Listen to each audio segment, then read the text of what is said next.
우리 한국 교회에는 새벽 기도라는 좋은 경건의 전통이 있습니다. 현대인들은 좀 힘들어하기도 하죠.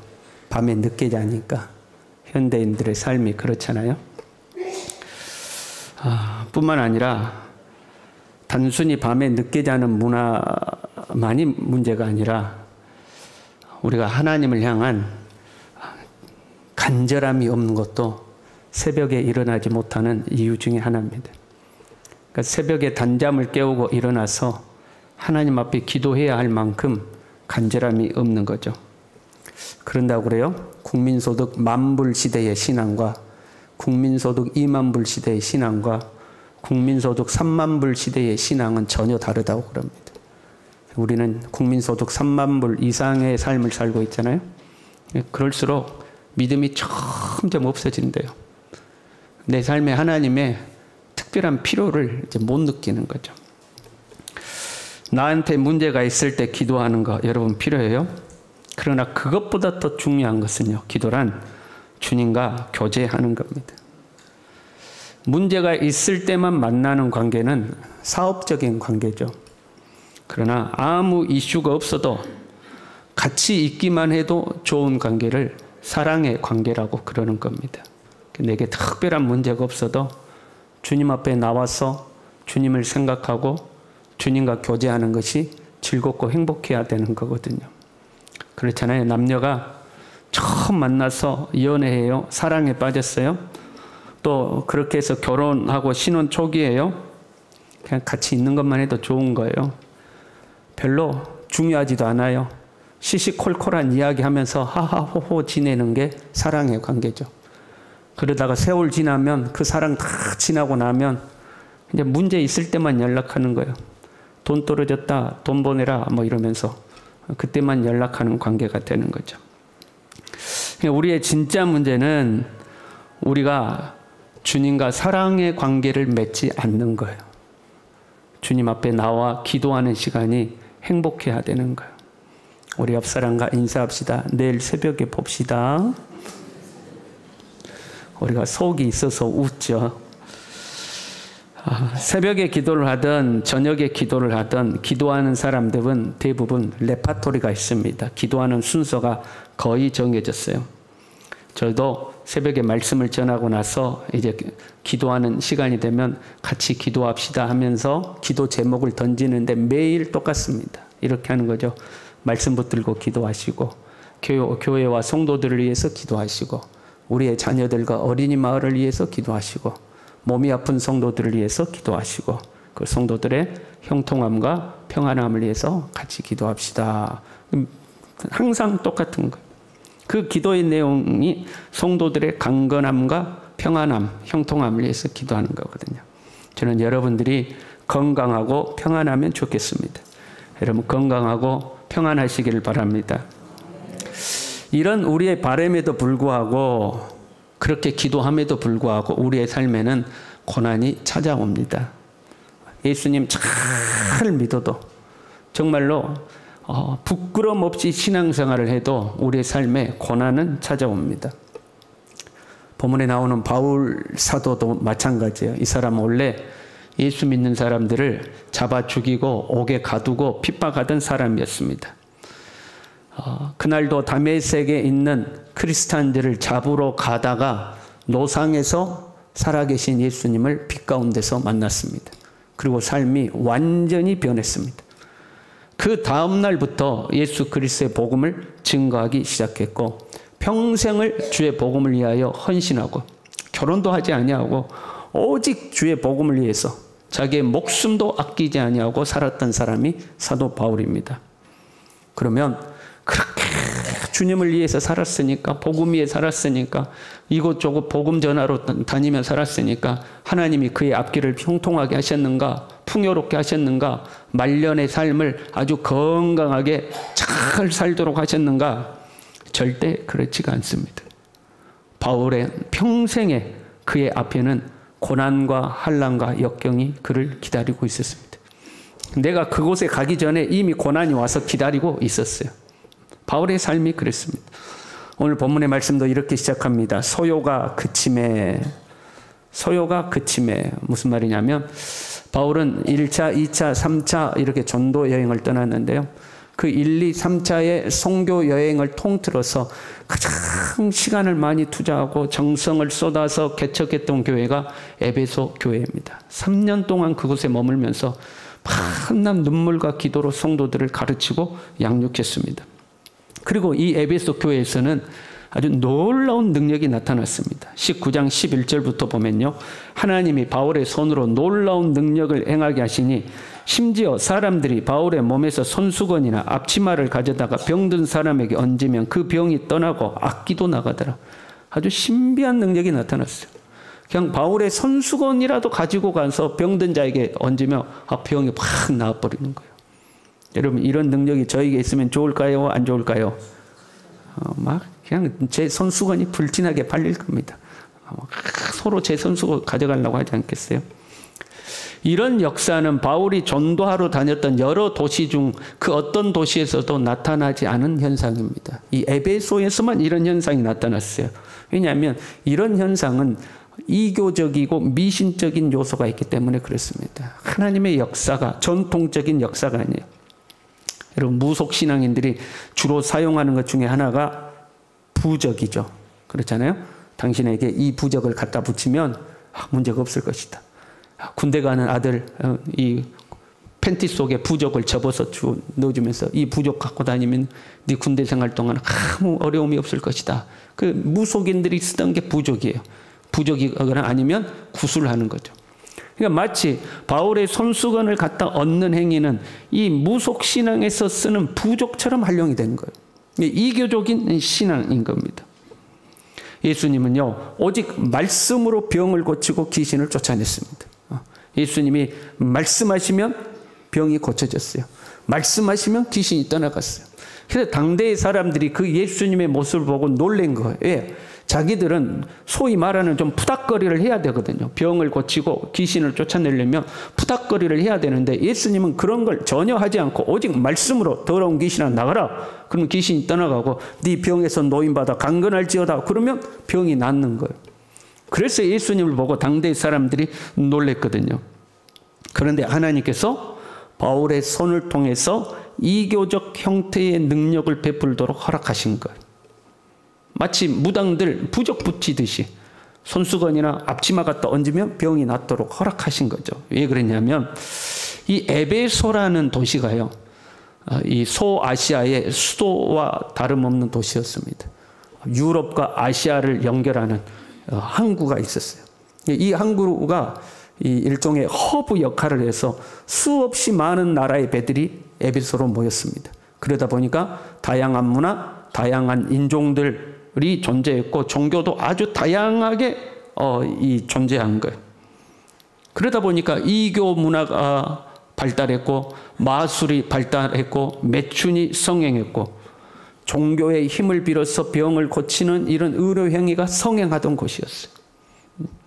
하나님은 그들의 눈높이에 맞춰서 이교 문화가 발달했고 미신적 문화가 발달해 있는 그 도시에 그들의 눈높이에 맞춰서 하나님이 역사하고 계신 거예요. 여러분 현장에 우리가 한번 가보자고요. 상상력을 발휘해봐요.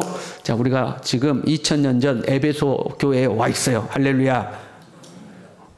좀 해봐요. 자, 우리가 에베소 교회에 와 있어요. 할렐루야. 막 제가 바울이라고 가정하고요. 어림도 없지만 바울이라고 가정하고 막 안수하면 병이 나. 여기 안 온 사람들은 자 손수건 오늘따라 손수건 안 가져왔는데 넥타이 풀어줄게. 넥타이. 자, 넥타이 가지고 가서 갖다 얹으면 병이 나. 할렐루야. 그러면 여러분이 저를 목사님 이렇게 부를 거예요. 목사님 이렇게 부를 거예요.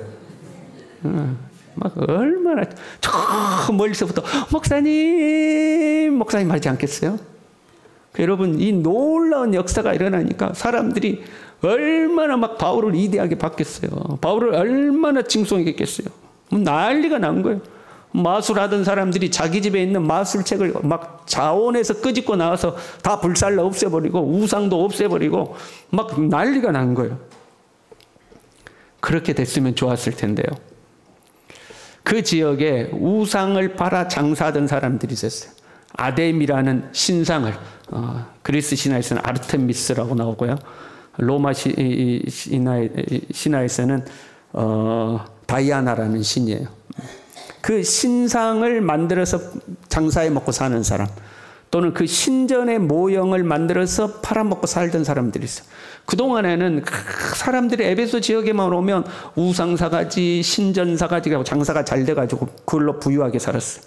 그런데 에베소가 난리가 난 거예요. 바울 때문에 우상도 불살라버리고 마술책도 불살라버리고 다 예수 믿겠다고 그러니까 장사가 안 되는 거예요. 그래서 이 우상 팔아 먹고 살던, 우상을 만든 사람, 그걸 유통하던 사람, 그걸 실제로 팔던 사람, 이 사람들이 다 작당 모의를 해서 일종의 데모를 일으킨 거예요. 여러분, 여기서 우리가 깨달아야 돼요. 하나님의 능력보다 더 강력한 게 뭐의 능력이에요? 못 깨달았어요? 돈의 능력이야. 지금 하나님의 위대한 능력이 나타났잖아요. 앞치마만 갖다 얹어도 병이 낫는 위대한 역사가 나타났는데 그것 때문에 장사가 안 되니까 하나님의 능력이 뭐고 다 필요 없는 거예요. 데모를 일으킨 거예요. 참 그렇죠, 여러분. 우리가 은혜 받다가도 무슨 이야기 나오면, 돈 이야기 나오면 은혜가 뚝 떨어지잖아요. 반대로 꾸벅꾸벅 졸다가도 돈 잘 버는 축복 이야기 나오면 정신이 번쩍 들잖아요. 그러니까 하나님의 능력보다도 돈이 막 강력한 힘이 있는 거예요. 그래서 막 우상 팔고 거기에 관련된 사람들이 다 시내로 뛰어나와가지고 막 이 바울 이놈 잡아라, 바울 이놈 잡아라 하고 소란을 피우고 다니다가 바울은 미처 잡지 못하고 바울과 함께 다니던 가이오와 아리스도가를 잡아가지고 그 원형 극장 있잖아요. 그 극장으로 들어간 거예요. 고고학 발견에 의하면 당대 에베소에는 25,000명을 수용할 수 있는 극장이 있었어요. 그러니까 그 막 가서 사람들이 난리 법석을 피운 거예요. 그러니까 그 지역의 행정 이 장관이 야 조용해 무슨 일로 그러냐 그러니까 사람들이 무슨 일로 그런지 몰라요. 이 사람들이 뭐 잘못했냐? 잘못한 것도 없어요. 그냥 이놈 죽여라 그러는 거예요. 그래서 야 죄도 없는 사람을 어떻게 죽이냐 하고 해산을 시켰어요. 다 야 집에 돌아가. 알았어 너희들 속사정 알았으니까 돌아가고 다 흩어 보냈어요. 그 소요가 그침에 그 말이에요. 그 소요가 그침에 바울이 제자들을 불러서 고난후에 작별하고 마게도냐로 떠났다 하고 기록하고 있어요. 바울은 진작에 에베소 교회를 떠나서 에루살렘으로 돌아갈 계획을 세웠어요. 에베소 교회를 떠나서 유럽으로 넘어가서 유럽에서 배 타고 에루살렘으로 간다 하는 계획을 세웠어요. 그런데 자기가 그렇게 정성을 쏟아부었던 교회이기 때문에 막상 떠나지 못하고 있었어요. 그런데 자기 때문에 지금 이 난리가 났고 자기가 잡혀간 게 아니라 자기의 제자들이 잡혀가서 큰 곤욕을 치른 걸 보고 떠나야겠다. 빨리 떠나야겠다고 결정적으로 이 결정을 한 거야. 빨리 떠나야겠다고 결정을 내린 거죠.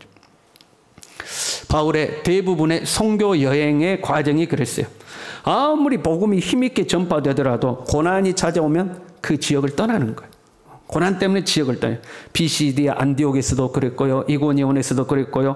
루스드라에서도 데살로니가에서도 에베소에서도 고린도에서도 베레아에서도 모든 지역에서 고난이 찾아오면 막 복음이 힘있게 전파되더라도 고난이 찾아오면 바울이 움직일 수밖에 없었어요.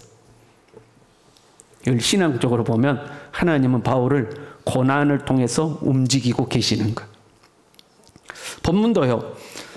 오늘 우리가 읽었던 본문도요. 바울은 원래 계획이 이제 유럽으로 넘어가서 유럽 저 끝단으로 내려오면 고린도 교회가 있거든요. 그 고린도에서 배를 타고 예루살렘으로 이제 복귀하는 게 바울의 계획이었어요. 그런데 유대인들이 바울을 죽이기로 공모했다는 소식이 바울에게 들려오는 거예요. 그 배를 타고 갈 수 없었어요.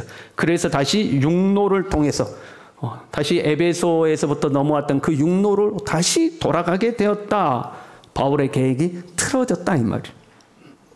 하나님은 고난과 문제를 통하여 바울의 행로를 인도하고 계시는 거예요. 가게도 하시고 서게도 하시고 바로 가게도 하시고 돌아가게도 하시고 하나님이 고난을 통해서 지금 바울을 이끌어가고 계시는 거예요. 우리의 입장에서는요. 평안한 게 좋죠. 형통한 게 좋고 건강한 게 좋고 풍요로운 게 좋고 아멘 하시는 분들에게 이 은혜가 있길 바랍니다. 늦게 하면 반밖에 안 와요.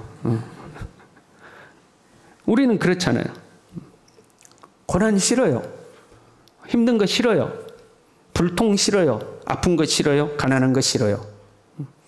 우리는 형통해야 돼요. 평안해야 돼요.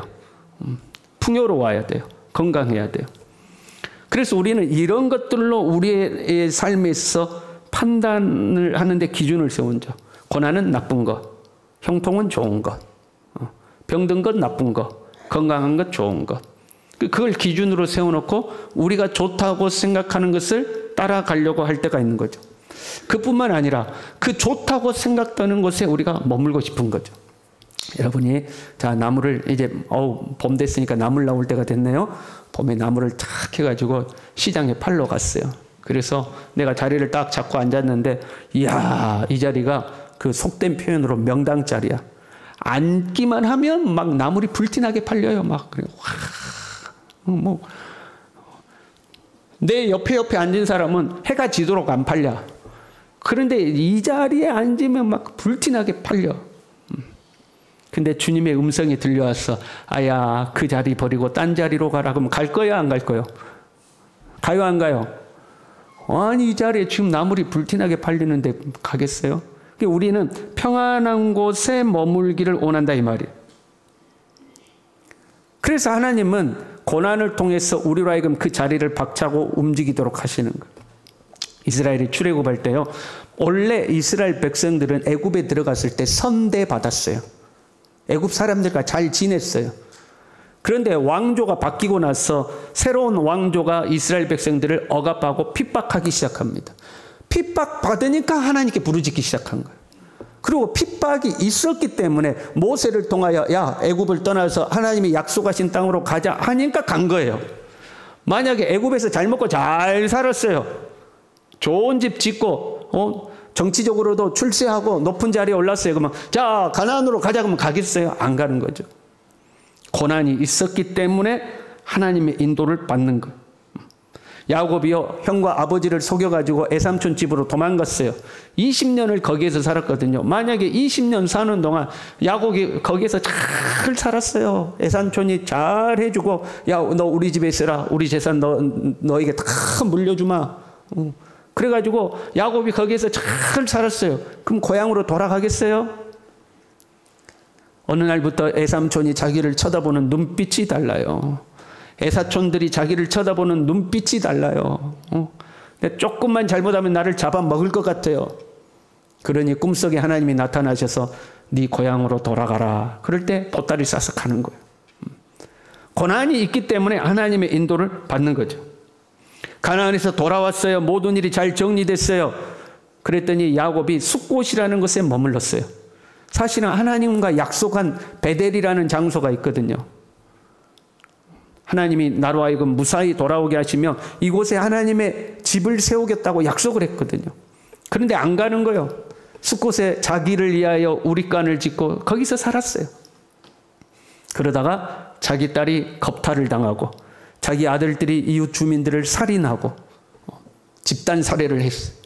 그런 곤란한 문제가 생기니까 드디어 거기에서 떠나서 하나님과 약속했던 베델로 올라가는 거예요. 고난이 있었기 때문에 하나님의 인도를 받는 거예요. 사람에게 찾아온 최초의 고난은 죄로 말미암은 거죠. 아담과 하와가 범죄함으로 말미암아 우리의 삶 속에 가시와 엉겅퀴가 생겨났어요. 평생을 땀 흘리고 수고해야 먹고 살 수 있고 자녀를 낳고 자녀를 양육하는 고생을 해야지만 살 수 있는 인간의 삶이 되었어요. 그러나 그 죄로 말미암은 고난조차도 하나님의 인도하심이 더 이상 죄를 짓지 못하도록 우리를 막으시고 의의 길로 이끄시는 하나님의 손길인 거죠. 그래서 여러분 우리의 삶에 생겨나는 고난은 하나님이 우리를 인도하는 손길이에요. 이걸 믿으시길 바랍니다. 아멘도 좀 하셔도 되는데 여러분 이걸 믿으시길 바랍니다. 우리 옆 사람과 인사합시다. 고난은 유익입니다. 그런데 문제는요. 우리는 고난을 싫어한다는 겁니다. 고난 좋아할 사람이 어디 있어요? 어려운 일 좋아할 사람이 어디 있어요? 고난을 싫어요. 그래서 내 삶에 어려움이 찾아오면 제일 먼저 튀어나오는 게 불평입니다. 불평하는 거예요. 원망하는 거예요. 짜증내는 거예요. 성질내는 거예요.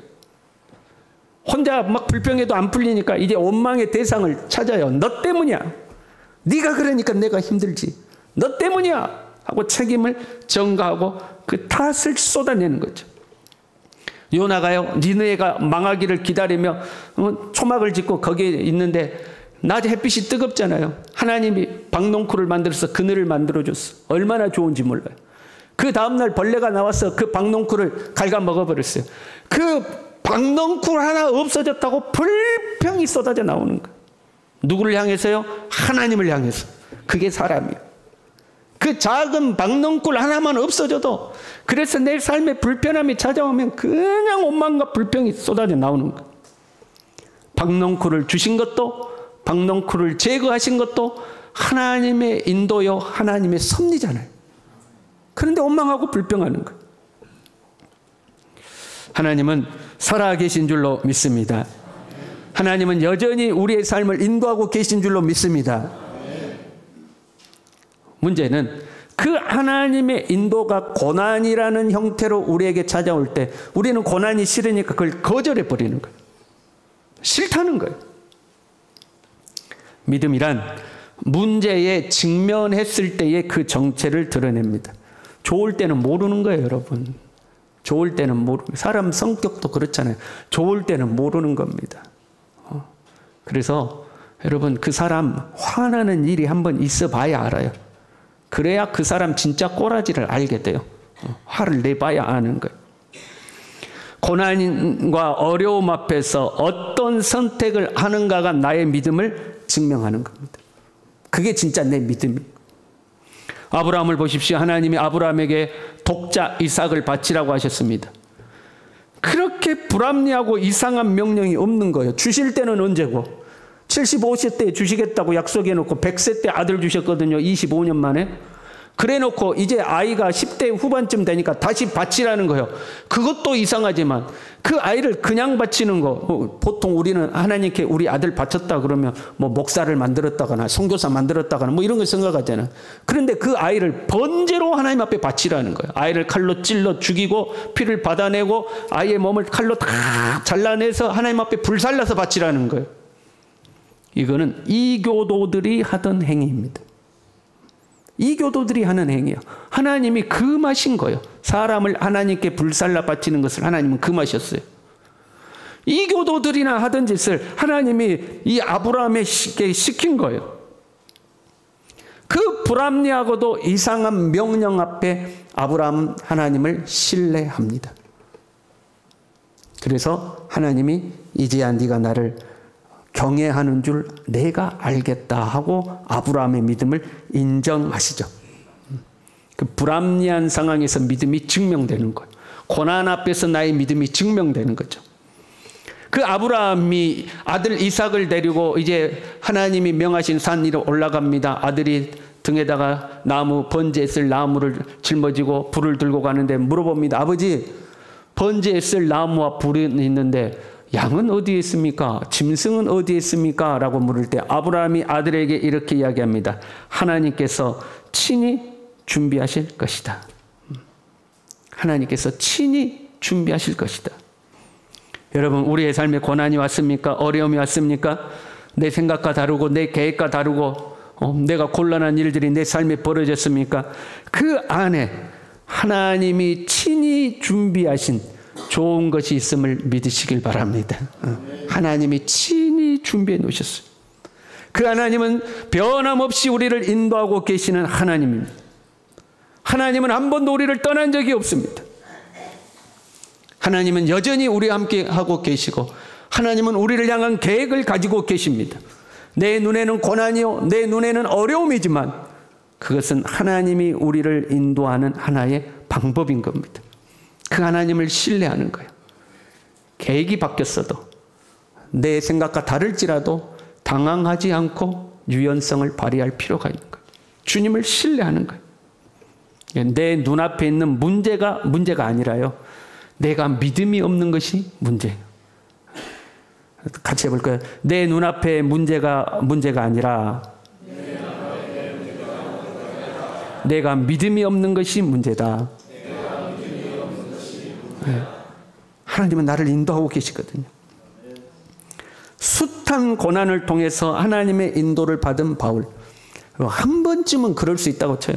근데 바울의 전도 행적을 보면요, 거의 모든 현장이 지금 우리가 읽은 본문과 비슷한 현장이에요. 고난당하니까 피해가고, 고난당하니까 돌아가고, 복음 잘 전하고, 교회 부흥하고 있었는데 고난이 찾아오니까 그 교회에 맡겨놓고 또 딴 교회 가서 새로 개척하고 계속 그러거든요. 여러분, 바울도 흔들릴 때가 있지 않았을까요? 바울도 사람이잖아요. 바울도 사람이잖아요. 나는 왜 이렇게 어려운 일만 가득한가, 흔들릴 때가 있지 않았을까요? 그럼에도 불구하고 그 상황에서 어떻게 끝까지 하나님을 신뢰했을까? 빌립보에서요, 바울이 복음을 전하다가 귀신 들려서 점치는 여종 하나를 만났어요. 계속 바울 따라다니면서 귀찮게 했거든요. 바울이 참다 못 참고 이 더러운 귀신아 나가라 그래서 점치는 귀신이 떠나가 버렸어요. 그 영혼은 복된 일이죠. 그러나 그 주인에게 문제가 생긴 거예요. 하나님의 능력보다 더 강한 것이 뭐라고요? 돈이다니까요. 아니, 점쳐가지고 돈 많이 벌었는데 이제 귀신 떠나가고 점을 못 치는 거야. 돈줄이 끊어졌잖아요. 그러니까 바울을 고발해버렸어요.